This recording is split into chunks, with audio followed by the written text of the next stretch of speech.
Okay, hello everyone.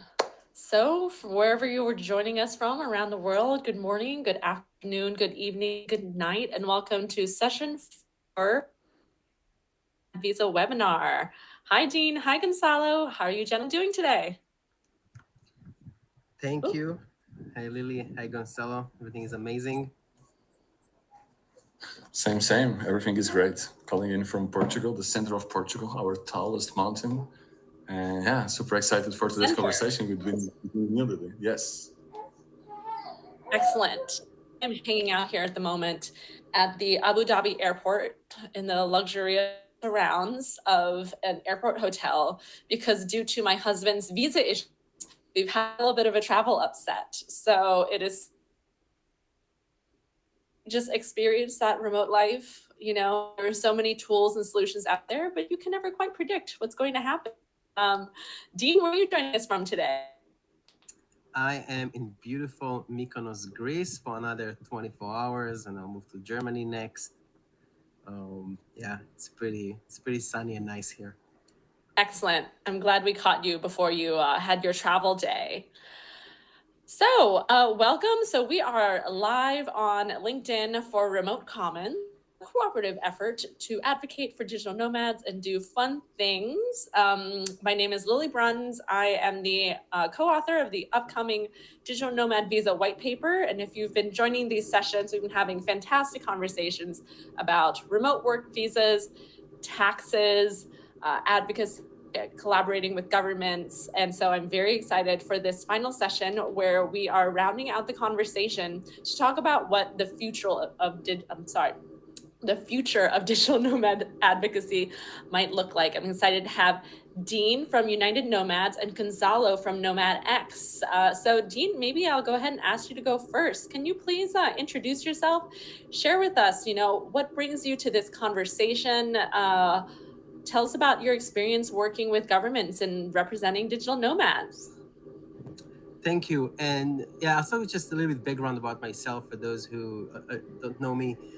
Originally from Israel, being a digital nomad for almost 10 years now, and been really out and about this lifestyle. At the beginning, it was really the fun side, enjoying my life, taking advantage of this lifestyle. But in recent years, as I got connected more through communities and local communities of digital nomads, my focus has shifted, and really what I care for mostly these days is how remote work and digital nomad lifestyle can make a change, not only for first world and developed countries, but really to developing countries and maybe underprivileged people, how we can create more jobs and make those privileges more accessible to more people. And to promote this, I started United Nomads, which is a movement to serve as a moral compass for digital nomads.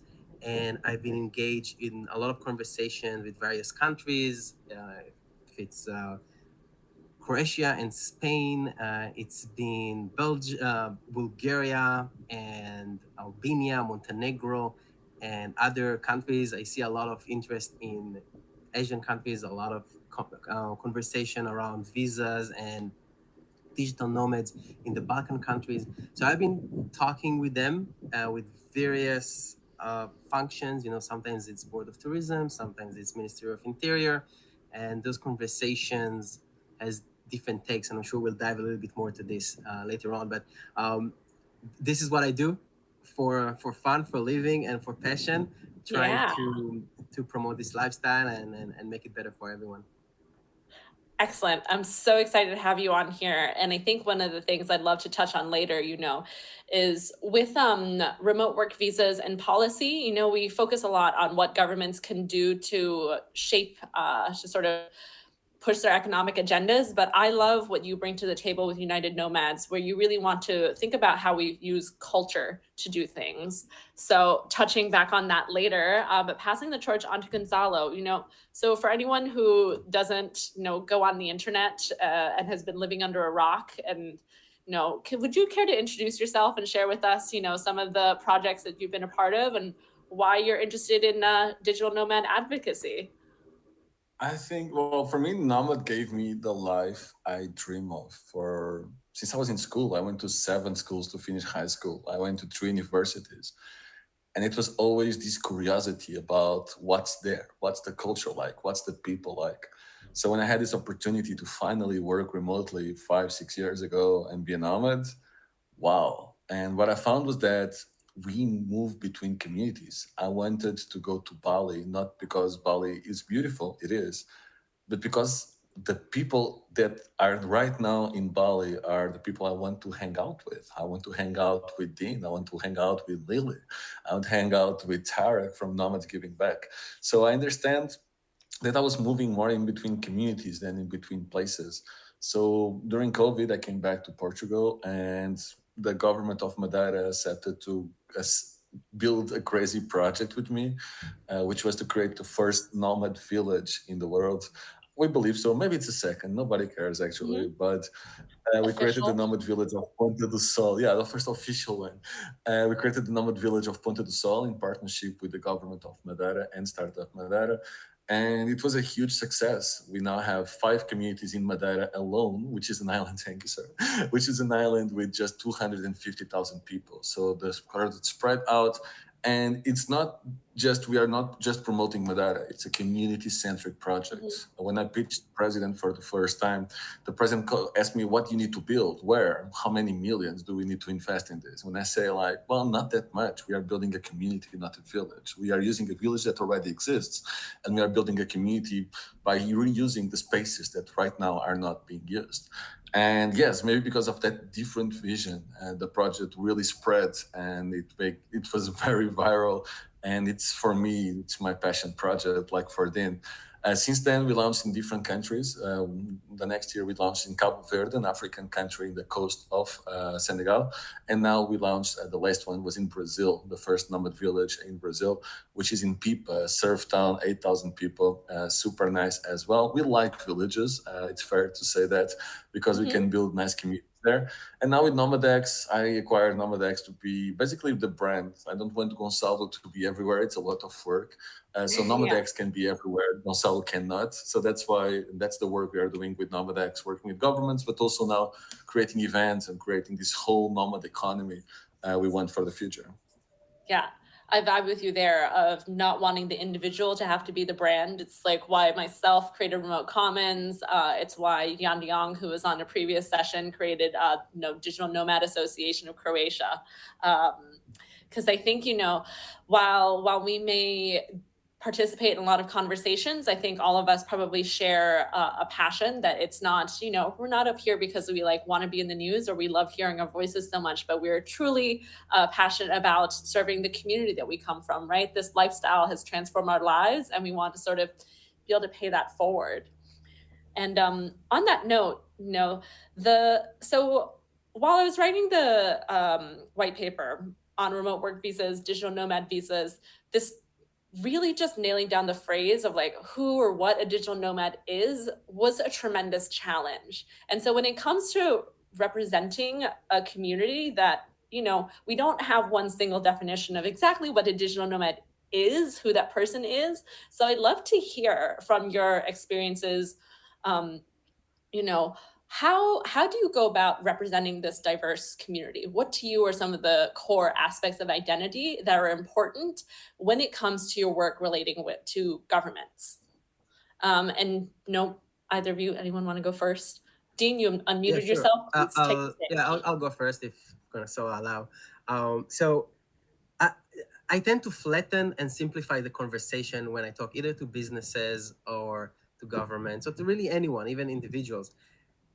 Digital nomads, it's really an animal with so many masks and personalities and definitions, and some love yoga and some are vegan, some care about the environments, and some care about local communities. We all have our flavors and shapes, and this is beautiful. This is what makes this community so special.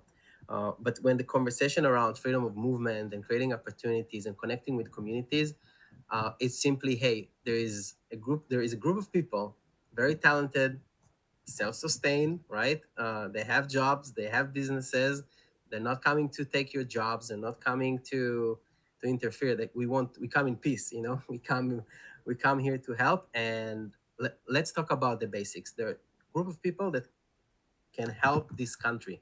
And then the conversation moved the other side, because when you talk to the government of Indonesia or the government of Bulgaria, it's also Bulgarians are not all the same, right? So how can I help your community? It's also a conversation that needs to be included a lot of people from different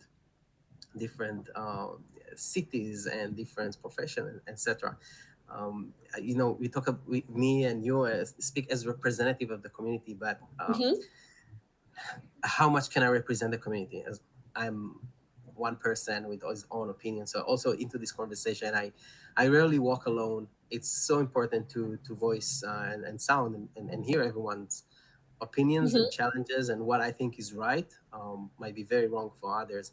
For me personally, I really, for me, the main focus is not so much asking or telling them how we can help them, but it's really asking them how can we help, right? I want to hear from them, because again, digital nomads, if you're a graphic designer or software developer, you can be a better tourist. You can be a better nomad as you travel. It doesn't mean you need to adopt an orphan or save the planet every time you travel, but just being a good human being to your surrounding is good enough. So I almost, I don't want to say avoid the conversation, but I just make it very simple. People can open the laptop anywhere. We need Wi-Fi, and we're here to help. Yes. I think if people can work, they can get online and they can get to your destination, right? Then those are the two big things. And I think especially in the last couple of years, as remote work access has expanded, the demographics of who is the digital nomad has expanded. So I really like your approach, Dean. Did you say, like, you ask them, like, well, what are you looking for? What do you need? Because now within this large population, whether you have a tourism agenda, and you want travelers of a certain kind, or you have a startup innovation agenda and you're looking for talent with specific backgrounds, right? There's an approach to look at the end and then draw your definition around that. Gonçalo, I'd love to hear your take in this conversation. Given the diversity of the community, how do you feel, manage the challenges of representing the group? I think because I'm Portuguese, I'm suffering a little bit lately. If you go to my Twitter from yesterday, you can see me and Levels are under attack nowadays, and which is it's interesting when we can go there. I'm sure we go there in the future. So for me, a nomad, and because I need to separate very clearly a nomad from an immigrant, especially because of Portugal, and because I have also the Nomad Association here, and there's a whole mix in Portugal and the Portuguese media between immigrants, golden visas, and nomads. Somehow the media packed this into one, which is not correct in every single sense of the word. So for me, the nomad is a remote worker who travels for a sustainable period of time. And I know this will be a touchy point. The max stay is 6 months. And the reason why is for most countries, and this will touch the nomad visas, of course. For most countries, once we stay longer than 6 months, legally, you have to pay taxes locally. You have usually, you are not using a kind of tourism accommodation anymore. Usually you are going for the long-term market. So here from 6 months, for me, because of the environment I work with, you are an expat or immigrant, whatever you want to call it. And the reason why I separate, and it's so important for me, and I'm so strict with this, and I had to create my own rules. Let's be honest. A nomad is a nomad. Some nomads can travel for 2 years, and that's okay. And they change every 2 years, and they are slow nomads. But because I work with governments, and I work with governments like Portugal that are under attack nowadays, I have to separate, as nomads use mostly tourism accommodation, expats go for long-term. Nomads use mostly short-term places, and the expats want to pay taxes. They will have residency. They have other things that they have to deal with that we nomads don't have. And the impact is also different. While we nomads, because we use the tourism accommodation, it's very, very hard if we keep this like 6 months to argue that we use long-term accommodation, that we are fighting the locals for accommodation, which is a current problem. So at 6 months, we use mostly Airbnbs and tourism accommodation, not long-term accommodation. And yes, some nomads will become residents, some nomads will become immigrants. I call this the repopulation funnel, and it's whole part of how we work and why we work with villages, and that's okay. You are not a nomad forever. So for me, while you are nomadic, you are using a certain type of infrastructure, and for me, you are digital nomad. If you are not nomadic nowadays because you fell in love with Madeira, which happens to some people like me, then for 6 months a year, I am not nomadic and I'm traveling for 5, 6 months a year. And that's also okay. But legally, the impact I have and legally, the infrastructure I use is also very different. And so that's the only reason why I have to separate these public nomads and expats at the 6 months mark. Yeah, I think that's a really good insight. Again, really, there's no single definition, right? And you have to look at what the goals you're trying to achieve in order to figure out how to draw a circle around things. And so for what we did with the white paper is we put out a survey and we asked people to self-report, like, hey, are you a globetrotter? Are you like traveling frequently? Are you a slow mad? Are you, or on the high travel end or on the low travel end? Are you just location independent? Do you have the ability to work from anywhere, but you actually don't use it much? Because for myself, I like to joke that I'm kind of a fake nomad because I'm traveling right now, but I actually live in my hometown of Chiang Mai. And since I had a baby, I haven't been moving around that much. And so there really is a spectrum. And I think the point with the visas there, right, is we had a good discussion with Jan and with Peter when we were talking about creating visas, is that there's digital nomad visas is sort of how they're marketed and promoted. But the thing is, many of these programs might be more accurately called remote work residency programs, because as soon as you have a visa that encourages someone to stay for a year or more, you're kind of like removing the digital nomad hat that they've been wearing, right? Which is why I think these definitions and identities can be so interesting. Dean, do you have any thoughts to add on top of that? Well, the definition I use for digital nomad is any person that can work remotely using digital means, right? It doesn't matter if they travel or not, because if you tell someone, hey, you must travel, you basically took away their main right as a nomad to choose their location. I think that if you stay 8 months in the same location, you're still a nomad. You're not a nomad, but you're still a digital nomad, because you have the choice every morning to choose your destination, right? And that's why I don't shy away from definition. And then, okay, I'll let you. That was my thought, because whenever I hear this definition, for me, it's like, wait, the original definition is really a person that can choose the location. It's not about traveling as much. And I know the word nomad is throwing us off, but this is not, as you said, like the point of visas, and which I currently look more as a gimmick and as a marketing stunt. We don't see a lot of nomads use them. Even the most successful programs has a couple hundreds, few hundreds of nomads. We saw the war at Ukraine, in Ukraine pushing the demand for certain visas, which is a good thing in terms of how we could help them. But most nomads are fresh. They've been nomadic for a couple of years post COVID-19. They don't want to settle down yet. They want to travel. They want to explore. There is this big hype. I think we will see more people choosing their kind of residency in a couple of years, when people will get tired of moving so much and so fast. More accommodation will become available, because this is also part of what pushing people away from certain cities. But I actually love what Gonçalo is focusing on, of reviving and introducing people to different villages. I just don't know. I go in Bali because that's what on the internet. But if there are amazing blog posts and vlogs from nomads in different villages, I'll go there. And we see it with NomadX. We see it with Sende. So I think the visas will need to mature as well. Government will need to be a little bit less cautious and not think that if they open the gates, the flood will come and millions of people will come into the country. Of course, there is the risk of people taking advantage of this, but I think currently countries has much more to profit and benefit from allowing nomads to spend time than not. Absolutely. access. But sorry if I'm jumping the gun. Got too excited here. Yeah, it's good. You've brought up something that I really want to dive into, is that when it comes to remote work visas, digital nomad visas, these programs, it's great that they exist because we're I recognize it as sort of a sign that there's some innovation happening in immigration, which is just really shifting the paradigm perspective. What I'm passionate about is that these are tools that are accessible to anyone, right? That they can be merit based on your ability to work, rather than say like the nationality that you were born with. So I'm a big believer in that end.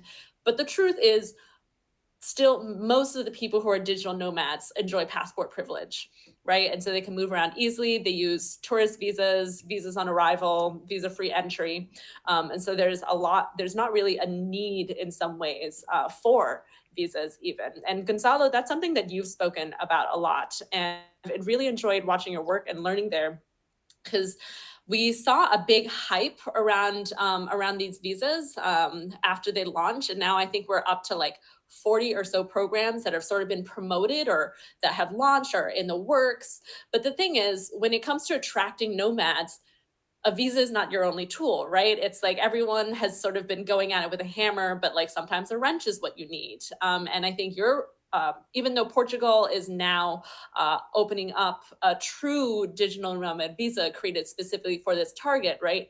Your program has launched and has achieved success without this specific tool. So can you talk to us, like, what are some of the other toolkits that governments should be looking at besides visas to attract this community? I think visas are like videos. They can be useful, but that's not what attracts people there.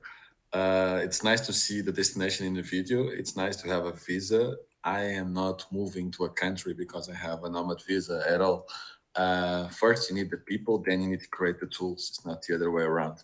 So the way I believe countries should do it, and to be fair, except Croatia, Portugal, by luck, honestly, except Madeira, not many countries were successful from these 40 that you mentioned into attracting digital nomads through their own government programs.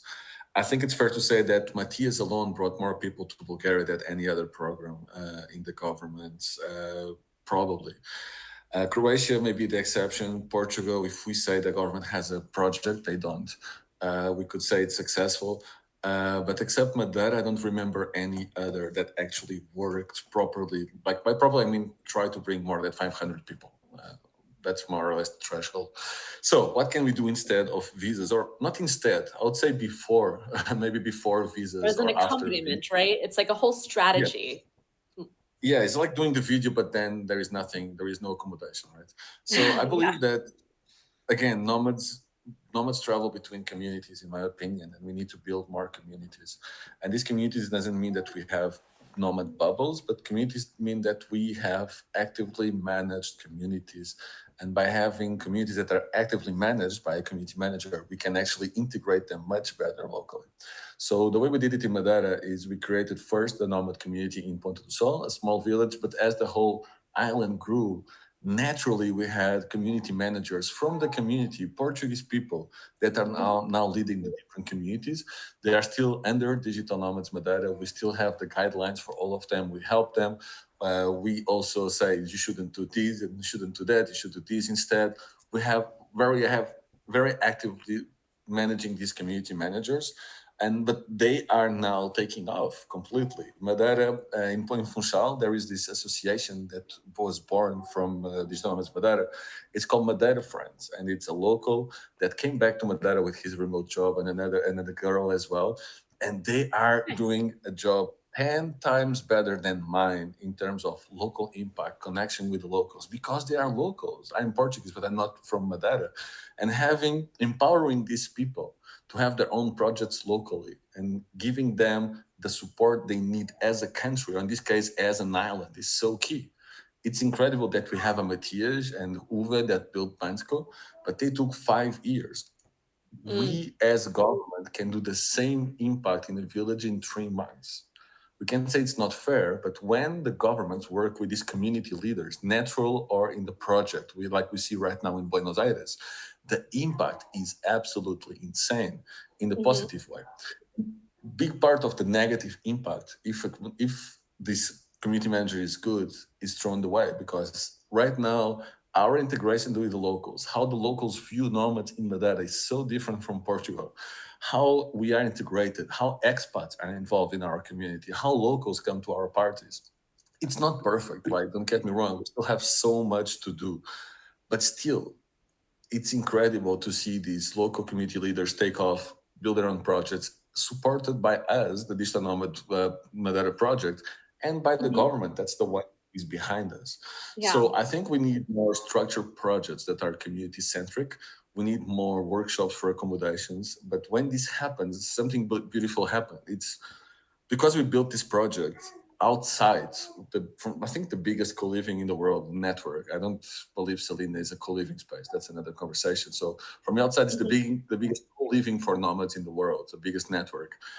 They are in places like Miami, incredible places in the US, and Ponta do Sol, this small village in the middle of the Atlantic, because we built the community. They don't have to do much. I was speaking with the founder last week. They admit we don't have to do much. We have incredible accommodation. You guys take care of the community. It's a win-win. This also brings a lot of positive impact in terms of accommodation, in terms of investment that we need. We cannot use Airbnb. We cannot fight tourism forever. So we need to create our own accommodation. We need to create our own economy. And only by having governments investing in proper communities and then promoting them and then having the visas, we can actually have a massive impact. And if something, Madeira is the proof that approach works. I'm sure there is way more approaches that can work, that work really well for us. I believe it's one of the best because it's the only one I see working right now around the globe. Yeah. So you've touched on a couple things, if I can summarize. So there's sort of the community building where you have events and meetups and networking and things like that, plays for individuals within the community to get in touch and meet each other, hang out, have fun, learn. But then there's also the sort of facilitation infrastructure investment, right? And from those like yourself at NomadX, that doesn't necessarily mean you're putting in money to build things, right? But rather you're training the local service providers. You're sort of becoming a liaison between hotels, restaurants, accommodation providers, et cetera, to sort of let them know what the needs of this community are. So you don't have to manage everything, right? You don't have to micromanage, make sure everyone's going to become friends. You sort of put some tools out there and allow people to help themselves, so that there's a lot of like really good organic growth happening, right? I think that's sort of the magic there that I think you've really shown me is possible. And now the Nomad visa is very important. Sorry, Dean. Yeah. Because now we have people from Pakistan that want to come to Madeira and they need the Nomad visa. Now I have people from India that want to come and they use the visa. Portugal launched the visa very late, but in the first 3 months, more than 500 were approved. So now that we built the community, the visas are so useful for all these people, like you mentioned very well, who doesn't have this passport much like I have. Now it's very useful to have the visa. Now it's key, honestly, to have the visa. Yeah. So the visa, if you think about it like a marketing funnel, right? A lot of folks are creating visas at the start, but maybe that's the wrong order. You should be focusing on building the top of the funnel, attracting the short-term people, use whatever, tourist visas or mobility tools that already exist, build up the community, create the interest first, and then you'll be able to do so much more at the other layers as people want to stay longer, invest more, maybe even immigrate, become business owners, et cetera, right? Dean, passing the baton on to you, besides just creating visas, or as a complement to visas, alternative, what do you think are the different tools that governments should be using in order to connect with the community and draw benefit from the nomadic population? I love governments. I believe in governments. I work with governments, yes. But I don't wait for governments. Governments are slow, they're heavy, they change.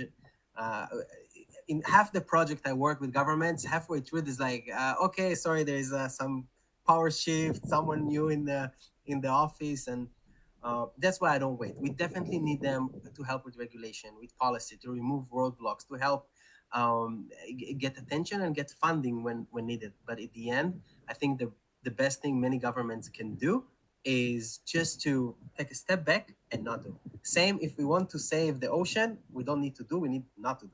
Don't fish, don't pollute. If you want to save the atmosphere, don't do, avoid. It's easy things to do. So I think they can step back and really allow a little bit more for nomads to create and entrepreneurs. We've seen in Bali not long ago, the government, for whatever reason, some pressure from the locals, there was a nomad hunt and a lot of beautiful events, festivals, meetups, and activities that involved and created together with the local community was shut down just because of some ABC.2.4 regulation from 1962 is not in line with this. So I think they need to change a little bit this mindset and understand that really, as I said before, we come in peace. So I think the governments can Great. do less in order to allow us to do more. Really look at Gonçalo, look at many other projects that's going on right now. So many events, festivals around the world. I'm every other week I'm in a different country for Nomad events to promote, not only promote travelers to come visit the country, but to enable locals to have access to more job opportunities, to earn more, to improve their life, etc. So if the governments will block this attempt, I think it will be just sad for the local people. So I think let's dive into that. Sorry? Let's dive into that, because I think you brings up something that's really great. And Peter Thompson from Barbados sort of put it very well. I think many digital nomads are experts in the 21st century, right? And for Barbados, their initial reason for creating a visa was for tourism. But he sort of found that the psychographic profile, as he put it, of folks who came was that a lot of people wanted to be mentors and a lot of people are entrepreneurial. They wanted to invest. They actually want to give back and do more. And so we're talking about what governments should do, and you're saying that sometimes they just need to step back and let a good thing happen, right? But how do you think we should approach that then? If you talk to governments, but you're also suggesting that they stay hands off. So how do you see this kind of impact happening?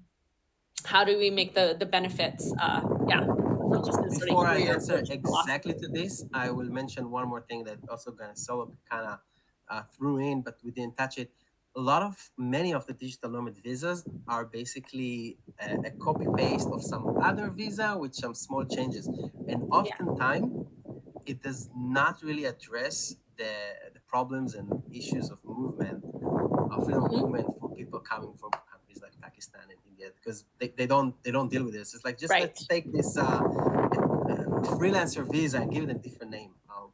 Or if you have a visa that's available, so we're going to have a digital nomad visa for everyone who can already get visa on arrival. So it's okay, that's great for, the Americans, the Germans, whatever, but this, you're not creating more access for everyone else, right?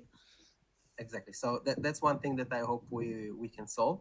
And for what you mentioned, it's a challenge with many countries, and this is where I want them to stop being afraid. Especially talking about Barbados or countries, third world countries. If I'm coming to Zambia or Madagascar, I'm not coming to take anyone's job. Okay, I'm coming to help. I'm coming to spend my money. I'm coming to enjoy, to promote the country, right? And many visas prevent you from doing it. It's actually in the policy that you're not allowed to conduct in any local business, to participate in events. You're not allowed to hire locally. Even if I want to hire people for my business, I'm not allowed to do it. So having the visa might be even a limiting factor. I know, in fact, entrepreneurs who wanted to start to do good, to connect people, to build a community, but they're just afraid to basically go cross the line and get in trouble. So we need to, again, allow more. And I always joke with them that I'm the easiest to find. If I ever do a crime, if I ever do something wrong within the limitation of the law, just go on Instagram, go on LinkedIn, go on my Twitter. You'll find me in a minute. Exactly. I'll tag the Starbucks I'm sitting in, right? You can just I'll find you. Immigration. And so stop being afraid and allow for this. People don't do.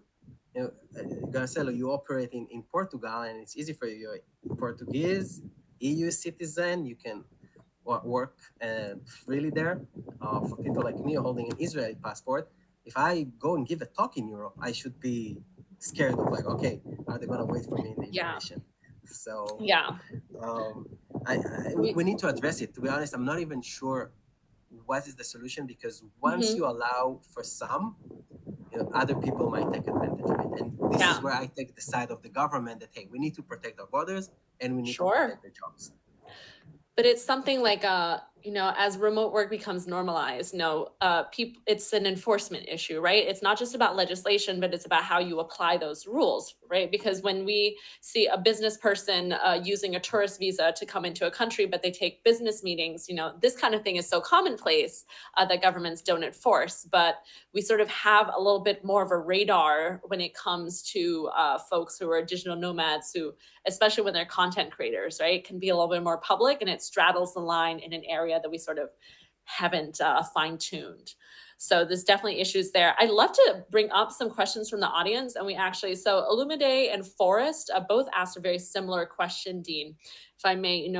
When it comes to creating like long-term impacts, you sort of mentioned governments work slowly, administrations change, so have you sort of learned, like how you can sort of manage for something like that, make sure that the impact is going to continue, or what's the way that you look at that? I will use the same word that we mentioned 100 times before: community. That's the key, because when you have a community, even if one leader of one part of the community, someone is moving to the next destination or going home for Christmas, there is someone else to carry the baton, and more people care, more people involved, especially local people. The local community has to be involved throughout the process, and when they see the positive impact, they care to keep it alive. And they just trickle up and trickle down. The government sees good, yes, we want to support it, right? So the community is really a major key here to keep these programs going alive. And something that the government has been doing pretty good, just because it's not their expertise, is to outsource and build teams and hire other companies with their expertise to do this. Like if you hire NomadX, give them the budget, give them your idea and concept, work with them, they will execute it better than anyone else in your region, right? So we see this happening in different places. And I say that governments that I work with were very open to this, rather than hold control of every step in the process. Yeah, there's so much more that we could do diving right into that topic. But there's something that I want to make sure we have time for, and passing the baton back to Gonçalo a little bit. You mentioned accommodation, right? And alluded to some of the issues that sort of we've been sort of experiencing as a community, that there's some pushback when it comes to managing these types of programs and impact. Sometimes you can become a victim of your own success even, right? And when it comes to the whole movement of digital nomadism, I've often reflected with folks how affordable housing is at the heart of it in many different ways, right? We're sort of seeing a moment now internationally where communities that are experiencing gentrification, that has sort of housing shortages, this is being blamed on remote workers moving there. But it's kind of funny or ironic, because so many of these, like say, tech workers from high rent cities like New York or San Francisco, sort of, when they're able to work remotely, they're like, well, screw paying rent here, I'll go live a better lifestyle somewhere else, right? So it really, affordable housing is at the start and sort of now end of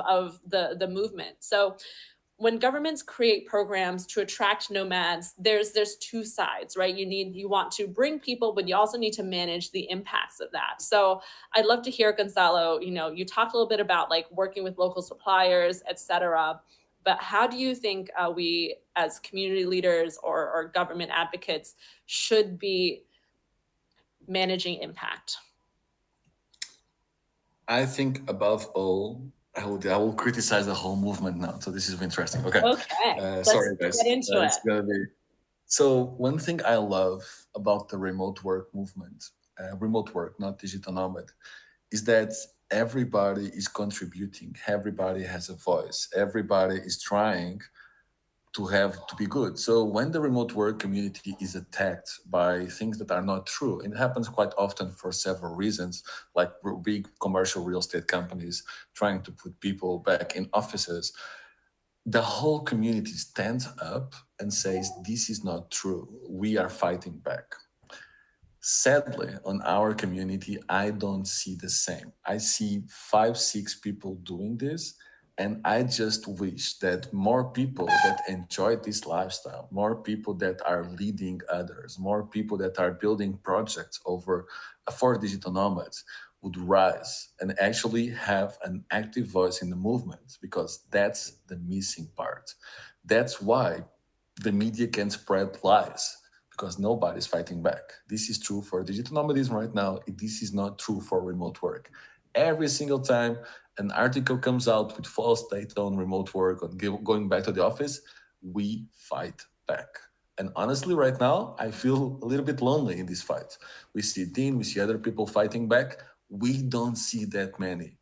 And because of that, we don't have a strong voice. And because of that, our impact can be manipulated by political parties that don't have the right agenda, or don't have an agenda that serves our community and serves, honestly, the local community. Because like we saw with Brexit, this will backfire on the local community. And this will be a huge pain. What we saw with Brexit was a movement of anti-immigration that said we are better without foreigners. And it happens that that is not true. Like, it's not true for most countries that go against foreigners, because especially in Europe, we are very old right now, and we are aging very fast. Yeah. Our own survival depends on immigrants. I'm not even starting with nomads. Our own survival as a country, as an economic More babies, system. more immigrants, more people. Yes. So that's it.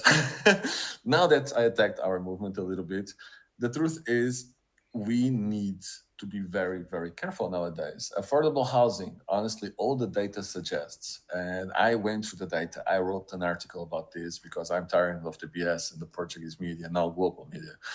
We have very little impact. And the reason why is because nomads use mostly tourism accommodation. If we see 20,000 nomads in Madeira, we have 20,000 rooms in tourism accommodation, because again, we act like tourism. So ironically, we actually lower the prices of tourism accommodation because we pay usually for the month, and that's usually 40 to 50% discount.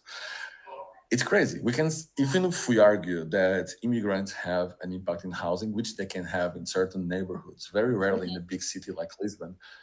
Just the Portuguese data is insane. We had 60,000 people moving to Portugal.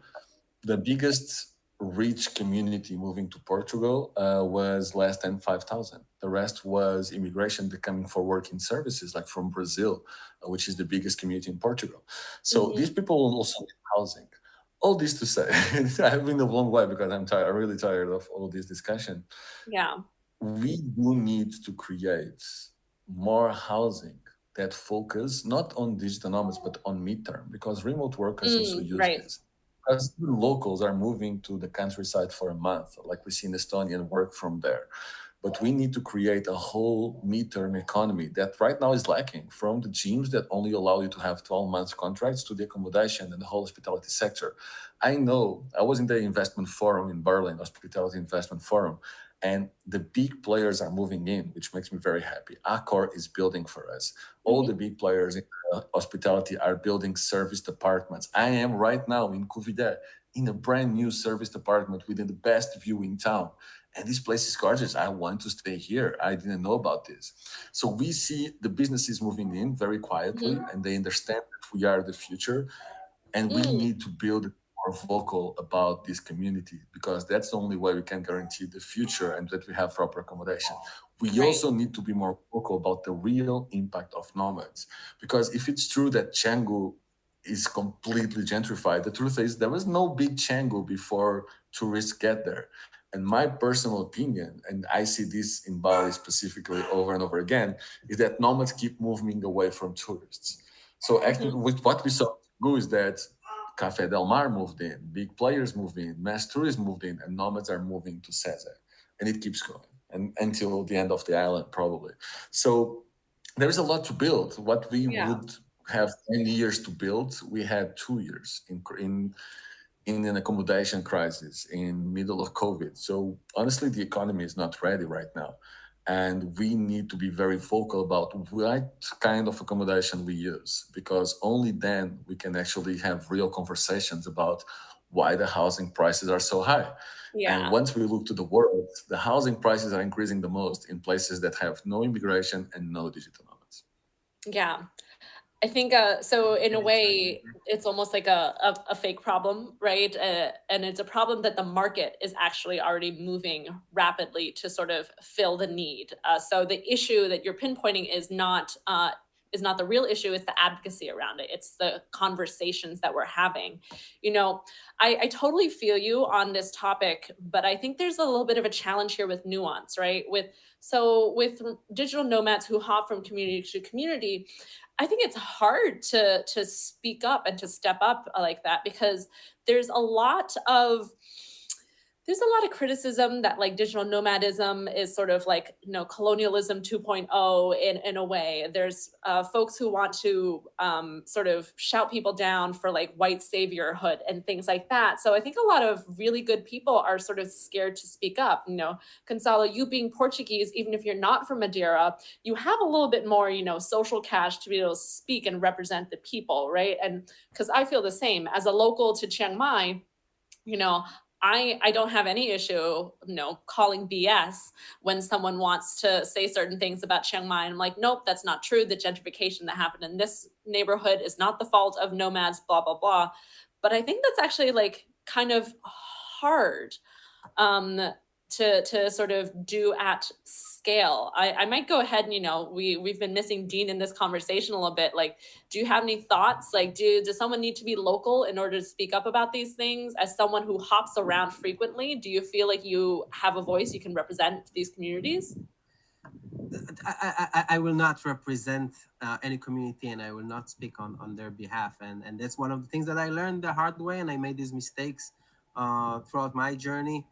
At the beginning, it was like, hey, let me teach you how to live your best life. I'm now a life coach because I work remote. But over time, I understood that I don't need to teach a rice field grower in Bali how to become a life coach. He's happy with his life. He's doing amazing thing, and if he needs help, I'll let him know. I can give him advice if he's willing to listen, like I listen to many other people in my life. I'm a result of every person I've met in my life. So the conversation needs to be with them. I was in Istria, Central Istria, in Croatia a few months ago, and I had conversation with the local business owners. And what you hear in Zagreb, the big city, is completely different what you hear from the people in the small villages of what they need and what they want and how to balance it and what they want to keep. So it's just involve them and don't try to change anything. We are guests everywhere we go. Despite nomad visa or not, you're a guest. We are guests on this planet in general, and so we need to involve everyone and have conversation and not come and colonize a place because we think it's better. I agree with Marcel. Chiang Mai or Canggu and some other places didn't exist before. And this is a good development. You can also be mad at Sanur and Seminyak that has hotels and other developments, the H&M and the McDonald's. We can be mad at them, and it's okay. Everything we'll do, there is a resistance at the beginning, and if there is no resistance, you're probably not moving the needle or making the impact. And this is a price I'm willing to pay. Fair enough. So I speak up. So if someone doesn't like me, they can unfollow me. But I believe in something. I'm willing to have conversation and change my mind about a lot of things. And that goes back to what Gonçalo said. There's a lot of also false information and fake news in this. Every person I talk about the impact of digital nomad, everyone tell me, yes, see what happens in Portugal, what digital nomad did to the country. It's like there are protests against nomads. No, there was one protest against cost of living, and there was one guy who brought a sign with a digital nomad, and that's what the media decided to put. And now everyone thinks. And the headline is often completely different from the story itself. You read the story, and the person who is actually the local advocate has a very reasonable stance, right? So if anyone read what the Gonçalo's report on Portugal, that's I will not have a conversation with someone about this before they read it to understand that the numbers. I mean, I want to say that digital nomads are the best thing that happened to the world, and we change and control the world, but unfortunately we are too small to make a huge impact, but we are big enough that people care about us. So but you know, I hate to remind it to people that 10 years ago we had a financial crisis and there were a pigs country, PIGS, and P was the Right. Portugal, which was poor, no tourism, people 15% unemployment rate. It was the poorest country in the EU. Now it's one of the highest earners from tourism, highest rate of home ownership in Europe, right? In any other country in Europe. Right. So if someone complained that the rent is 2,000 euros, yes, on the other side there is a Portuguese now earning 2 times the minimum wage just by renting his place to some digital nomad or a US citizen trying to escape the IRS. Right? So sorry that I took a left turn. No, please. No, the irony let's goes hear your further. response. I just want to add, the irony goes further. 15 years ago in Lisbon, the conversation, I was speaking about this today because we are talking about decentralized from Lisbon, etc.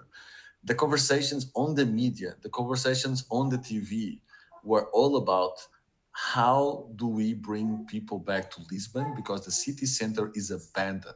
And I am from Lisbon. I am from the city center. You wouldn't ever walk around after 8 or after 9 in the city center.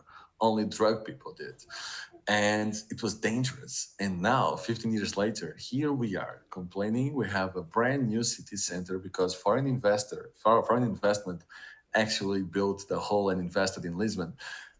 There are big actors that are pushing prices up. Like BlackRock is one of the biggest real estate investors in Lisbon right now. They own thousands and thousands and thousands of apartments. And there are other factors like generally, globally, the prices are just going up. And we see these in places like that make no sense. Like Ireland, for example, or Australia, there's a big problem there, even the US. So it's like, we need to have data-based conversations. So only then we can understand what's wrong. And we had that in 2008 in the crisis. And I am sure when the next big economic crisis hits, all this, I'm literally doing screenshots sometimes about what people are telling me just for the future. In 2-3 years, when the financial crisis hits, when the tourism in Portugal will actually suffers, when we see the hotels closing, when we see people going to unemployment, then we'll have a real conversation again. And then this protest that you see and this noise that you see is from a very small left minority, the Communist Party and the far left. But they're very noisy in Lisbon specifically, but the media is in Lisbon and the media is mostly from the left. Not from the extreme left, but from the left. So what we see and the noise we are seeing is actually based on smoke and mirrors, basically. Because behind it, there is not much, because we are, like Dean said, we are very few. Lisbon, I think, receives 6 million tourists per year in a very positive analysis, believing 50% of what we see at Nomad List and Peter levels. And I love it, and I love him. Let's say we have 100,000 nomads in Lisbon, 120 tops a year, out of 6 million tourists. It's a drop. And for good reasons, for bad reasons. But yes, many apartments are moving to the tourism sector, not because they want to rent monthly to us. We don't make that much money to real estate partners. The real money makers are the tourists. You cannot find a room in Lisbon for less than 100 euros. That's where the money is. It's not the nomads for them. We have bigger impact in places like Ponta do Sol, in villages, in smaller places. And especially in the low season, like the south of Portugal, the Algarve, they have 3 months of high season, like Croatia, and they have 9 months of low season. That's where we have a huge impact. In Madeira, there is no low season anymore. That's where we have an impact. Prices go lower. The benefit per room for the real estate investment, for the real estate investor, is lower during the low season because they rent to remote workers and nomads for 1-2 months. But then they make all the money in the high season. And that's what we see in many destinations. And the smart investors are looking at this, and the big real estate hospitality investors are really putting millions, and I mean millions, into this market. So it's not that So, it's not that the promises that digital nomads are going to come flocking by the thousands, by the millions, but that including this population in your tourism like economic agendas can be a good complement as part of a larger sort of strategy, right? Um, and I think Gonçalo, you bring up something very excellent about the data. And in bringing this back to the topic of visas, some people ask me, well, if digital nomads only want 6 months anyways, what's the point of creating a visa? And to me, the obvious thing is, well, data, right? Because if you have a specific channel, even if it is basically a copy paste of tourism, whatever your tourist visa is, but you make some small changes to say, hey, if you work remotely, like we're not going to come after you, we don't mind. And you can apply from any country, any passport, so long as you prove that you have a real remote job and you have income, right? Just some small tweaks. But a 6-month visa allows you, if you make it super simple for people to apply, then you actually have the ability to tease out the numbers. What is your impact from digital nomads versus what is your impact from tourists? Right. This conversation is so much fun. We're already coming up at the top of the hour. I'm kind of amazed. So I would love for us to cap on talking a little bit about what's next, or sort of advice. What do you think about directionally in the future, whether that's your individual projects that you're working on, or perhaps trends you see on the horizon? I'm leaving this very, very open-ended for you, I think, for better or for worse, For myself, so I've been working on remote commons because I wanted to write this digital nomad visa white paper, but I didn't want to do it just for myself. I don't need the Lily brand to be out there all the time, but I do believe that there are other folks who we can come together and make impact, So my co-author, Leanna Lee, and I both just want to make this paper happen, and we've been able to bring on other volunteers as well. And it's sort of just nice to have that umbrella. Because and the reason that I'm doing this is because I think there's amazing folks like running remote as a whole media brand empire conference. They're doing incredible things when it comes to remote work, but we're sort of have a gap when it comes to remote lifestyle. I think in some ways it's all the sort of second and third order effects of remote work that we still sort of need to see some leadership in. So yeah, as we sort of wrap up, I'd love to hear what do you think is like next? What are you working on? Or what do you think is like the spicy topic that we should be figuring out when it comes to impact of remote workers moving around? Dean, do you want to take this one first? Yeah, I will take. I'm thinking, I'm processing. There's so much. I think this I is a want to great do. time, by the way, for a shameless plug for what United Nomads does. I'll finish with that, but I don't want to predict where the digital nomad movement is going. Or most likely will be wrong, but I want to hope that the digital nomad movement will really, and remote work would allow to more people, and especially people from underprivileged background and developing countries. I personally am done helping white people to get remote jobs. The data, the information is there, the knowledge is there. I'm inclined to help different groups in society, and I hope that when I get on stages, when I sit in such panels, when I have this conversation in Madeira or in Nomad Base or in Bansko Nomad Festival, to see more people from countries such Pakistan and India and Africa, people from different countries in Africa participate. I'm seeing the growth. I recently ran a retreat in India with 50% of the participants from India, and you can see what change it makes. It's incredible. So I've been talking the talk for a long time, and to walk the walk, I'm trying, and it's hard. I'm trying to make a change. There's resistance, and I want to have more conversation with local communities and to explain to them that yes, I might have a contributing factor in increases of prices and cost of living, might be 0.1%, but I want to not come and solve the cost of living. I want to show them how they can earn more and how they can earn their freedom. So that's what I want to do. That's what I hope for this movement. And you mentioned United Nomads, and thank you. United Nomads is my effort, which I need help with, to create kind of a movement, and people agreeing to those like 10 amendments that I'm still trying to form because there's a lot of opinions. But 10 amendments for the digital nomads on how we should, agree on treating others and behaving or the behaving on those countries that host us, the community that host us, and just between every person to another. Um, so that's what I'm trying to do. People can just check United Nomads on LinkedIn, follow us, and I'll send some more updates as we progress and build a new movement to do good. Awesome. Thank you, Dean. And So thank for you for yourself, having me here. Gonçalo, yeah, for yourself, Gonçalo, what's next? What do you think people ought to be paying attention to? I think, well, let's go.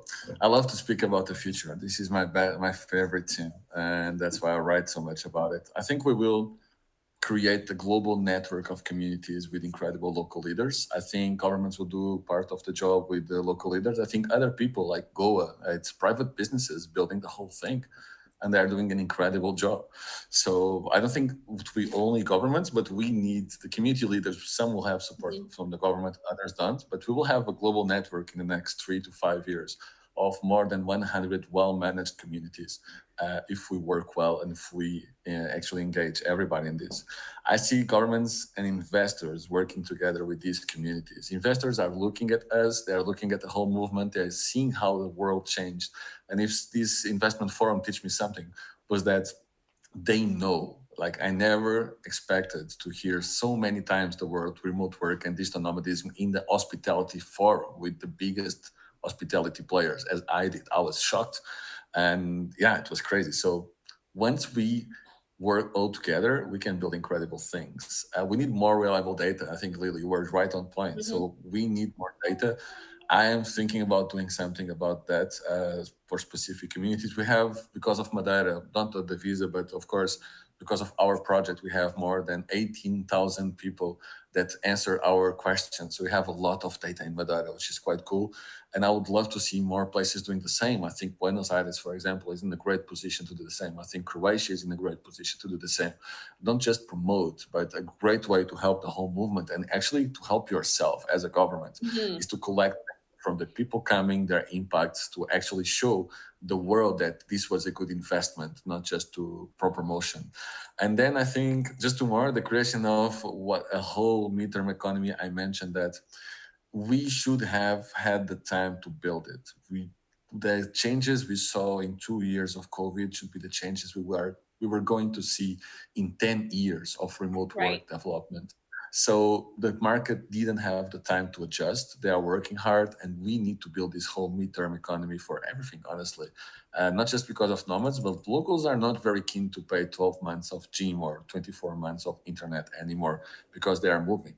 And lastly, I think governments need to understand and implement nomadism as part of something bigger. We are talking here about the first part of what I believe is a repopulation funnel. We are incredible. We travel from different places. We give feedback and we bring ideas. We bring dynamic to places that several times they don't have it. Ponta do Sol is a great case. So these nomads are for me in the top of a funnel, a repopulation, an innovation funnel.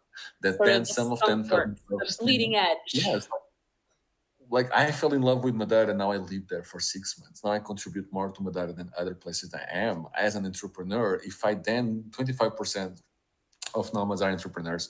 If we move our businesses to Madeira, like more than 250 people already did, then that's a lot of money coming and lots of people building their businesses to Madeira. And then if we connect these expats, these nomads, and these locals that are building businesses, this is how we create an innovation ecosystem that everybody wants to create. And this innovation ecosystem is actually a community of these several actors. Madeira is right now going to the last step of this funnel. We are successful with the nomads, we are successful with the expats, we have companies being registered, integrated in Madeira. We now want to go and integrate everything and see if we can do it in the next year it's my last year, supposedly. Can we do it? Can we actually make this happen in the way that integrates locals, pushes the local economy up, because we are talking mostly about tech startups, but also connects expats that are living in a bubble and nomads that were living in another bubble? Can we actually change the whole economy of the island by having an integrated approach, starting by our digital nomad community? That's the key. Awesome. This has been such a fantastic conversation. I think we could probably keep going for another hour, but I think we'll need to wrap it up now. Thank you, Dean. Thank you, Gonçalo. It's been so much fun. I love following you guys online. I love having these conversations with you. And for everyone who tuned in, thank you for your questions. Thank you for your enthusiasm. All right. Thank you, Lily, Gonçalo. Good to see you. Thank Till you. next time. Thanks, everyone. Yeah, and if you've been following this Digital Nomad Visa webinar, please, you can visit remotecommons.com if you're interested in receiving the white paper when it's published. That should hopefully be August, once I'm wrapped up with my travels and can get that out there. I'm going to integrate all these wonderful things that I've learned from folks over the last 4 sessions. It's been so exciting having these conversations and learning with you. And with that, we'll sign off. Take care, everyone. On behalf of Remote Commons and Citizen Remote, our partners for this series, thank you. It's been fun. Bye. Bye-bye.